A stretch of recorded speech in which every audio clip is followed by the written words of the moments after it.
y'all, welcome back to Homestead. Let's talk about this plant that can be used as an herb around the homestead. So this plant right here is called Lyreleaf sage, L-Y-R-E, leaf sage. I am using an app on my phone called Plant Net, and it has helped me identify this. So I've got it all in the yard, and this is edible, and I'm going to show you how we're going to use it.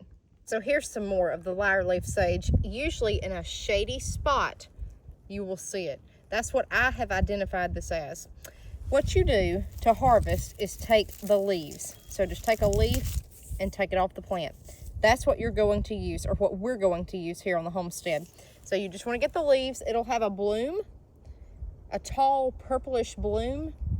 Everything just now is coming out. So there's another one right there. It's interesting to me because my entire life, I just thought they were weeds on the ground, but this stuff can be used for other things. There's one right there getting ready to bloom. So what you do is, again, just take some of the outer leaves, and that's what we're going to use. Hey y'all, welcome back to Homestead. Let me tell you, I am exhausted. I have worked all day on our cottage garden raised bed. So I'm still in snake boots, if you can see over here. So I'm standing here trying to do this video to get it out to you guys. So let's talk about herbs. I told you we were going to do a video on clover, and let's do one on Lyreleaf sage. I'm going to combine these. We all know what clover is, okay? So this is dehydrated clover. I dehydrated it probably 4 to 6 hours at 95 degrees. All herbs 95 degrees. So here it is, and what I did was I took jars and I wrote on a piece of paper everything that I found about each herb. This is not medical advice. You go see your doctor. I'm just telling you what I have found in the books that I have researched and what it says, history and folklore of these herbs. So for white clover, it says it is full of B vitamins. And see, I've got everything right there. B vitamins, vitamin C, mag, zinc, and copper. It affects the it's been studied to affect blood, lymphatic cleanser. It has been used in history to experiment to treat lymphatic congestion, respiratory problems, gout, menopause. It said it specifically has been studied to affect women with menopause, hot flashes, sweats, anti-inflammatory properties, pain relief, and there are compounds that have been investigated with white clover, regular clover, guys, that is anti-tumor compounds. Okay, so that was dehydrated whole. That's what it is. A lot of people use red clover. I am just using white clover because that's what I have in the yard. It says it can thin your blood. Those effects have been found. So if you're on any kind of medicine, always talk to your doctor. You don't want to be mixing blood thinners, anything like that with it. Avoid pregnancy is what I wrote down. Always avoid all this stuff with pregnancy or breastfeeding. Talk to your OBGYN. So the Modern Herbal Dispensatory book that I have says an infusion for white clover, which is a tea, 4 to 8 ounces 3 times a day is what they say.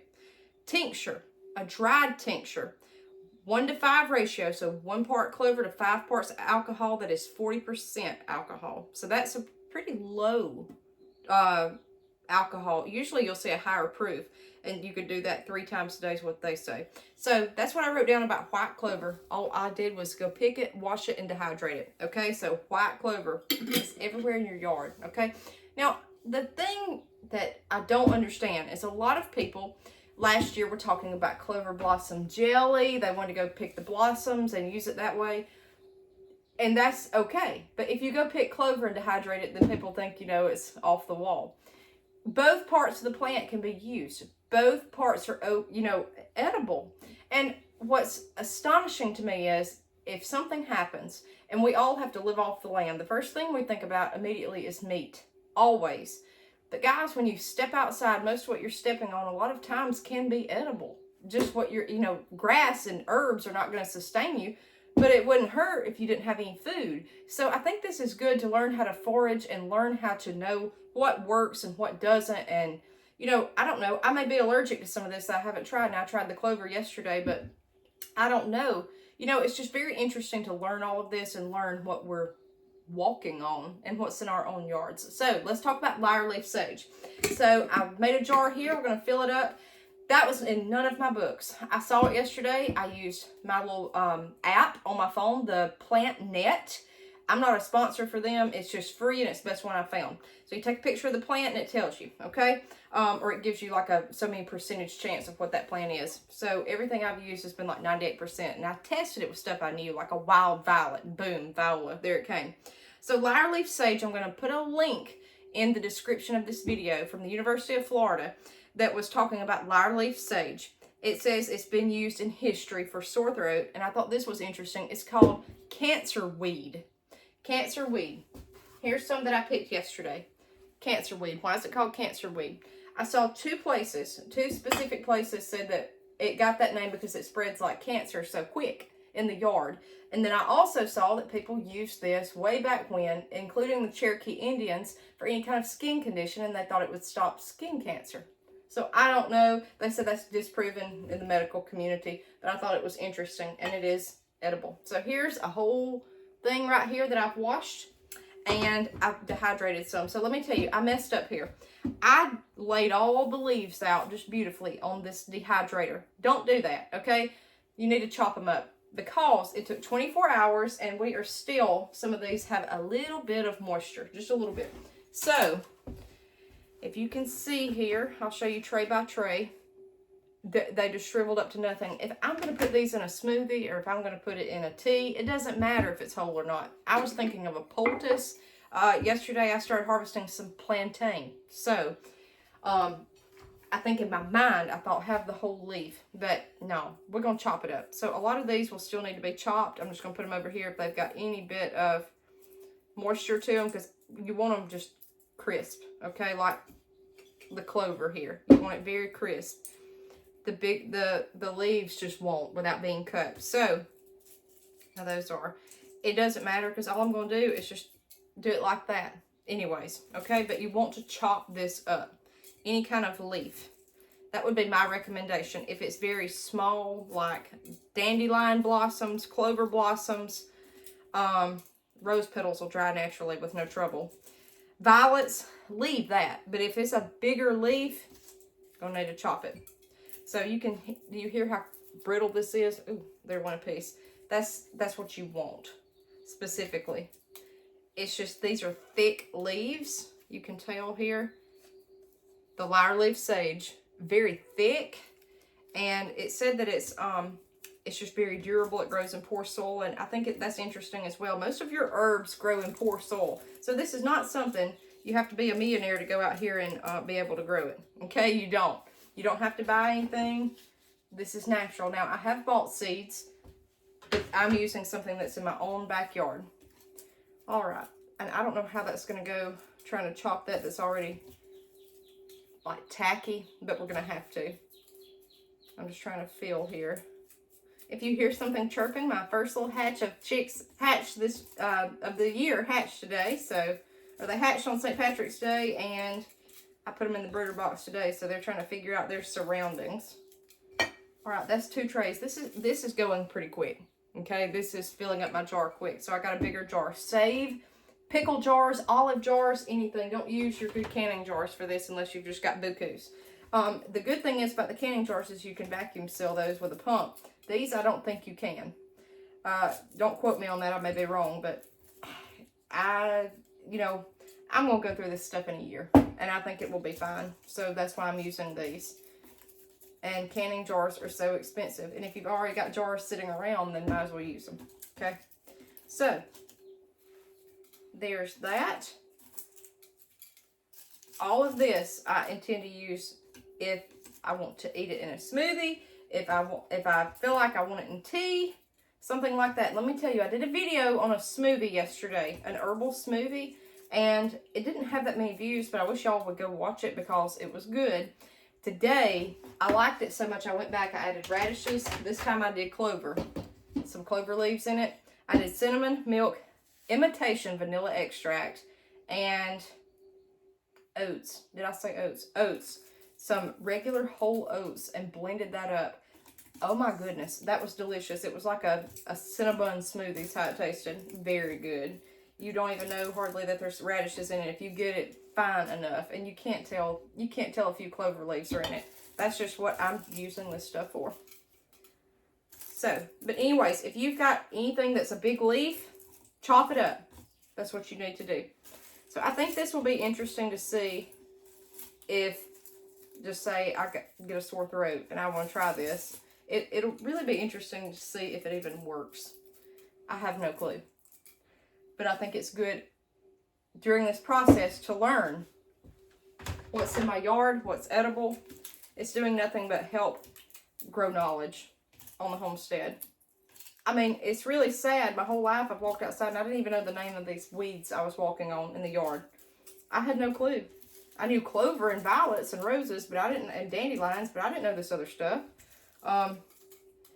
You know, let's make our homestead more knowledgeable, and let's get it right, and do this right. Okay, so there is all of that. Now, a good bit of it I'm gonna have to chop, but that's how much I got out of that yesterday. I had a small colander full with some dandelions that I'm gonna put in. So what you need to chop anything as far as herbs, I am going to have to buy silicone mats. I just got fruit leather trays that came with it, so you can put it on that.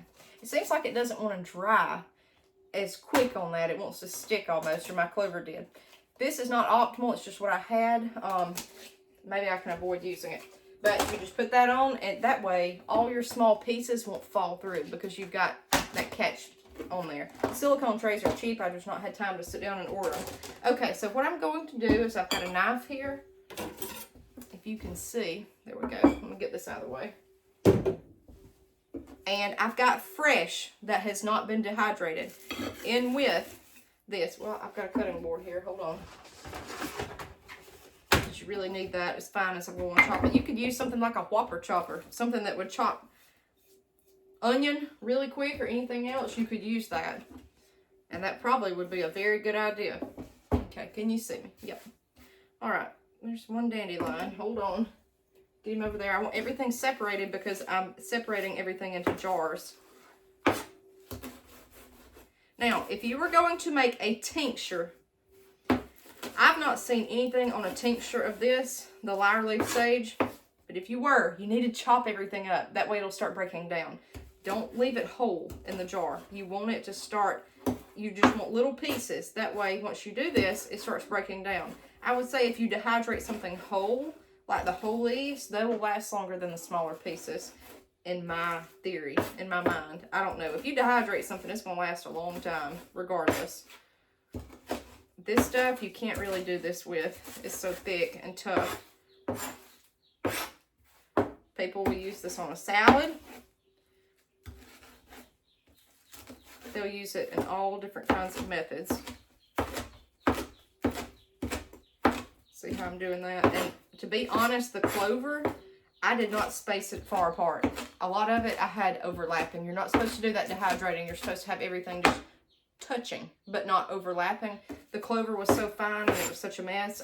As far as so much, and I only had these 3 little trays, it did fine, but it was so thin. This is thick. It's going to need to be separated.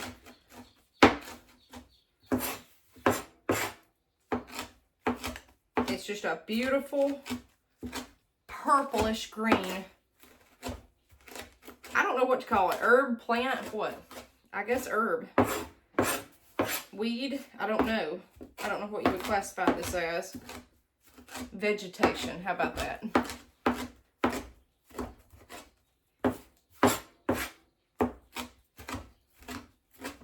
Now, I've got violets drying, air drying on a baking sheet. That's how I dried my rose petals. I don't want to run my dehydrator any more than I have to. And a lot of people do things like sun dehydrate, but it's been way too windy here for anything like that. This year, I opened up a persimmon seed and we had a knife. And the knife means it's going to be so windy that you could cut the wind with a knife.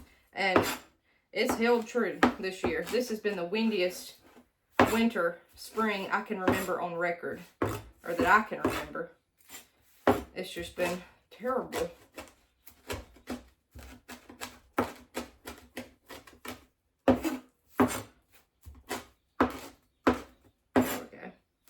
That is much better than those whole leaves. Okay, so if you can see here, I've I've got it like confetti.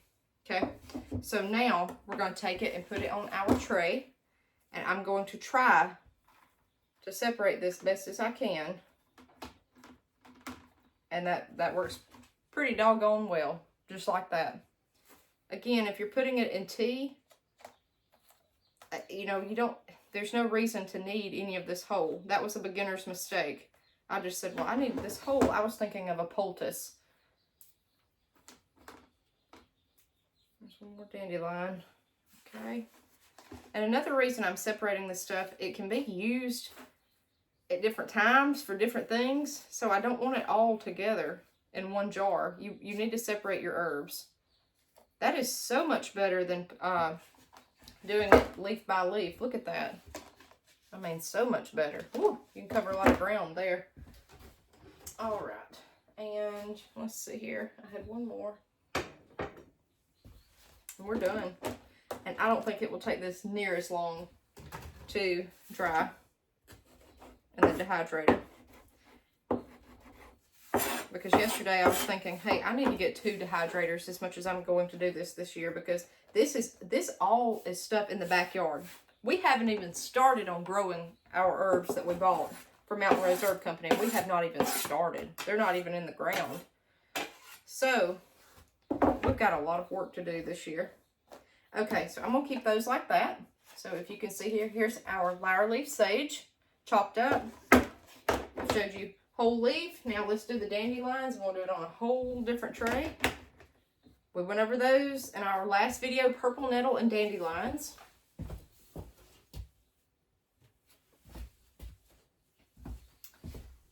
These dry fine. I'm drying the whole head here of the blossom.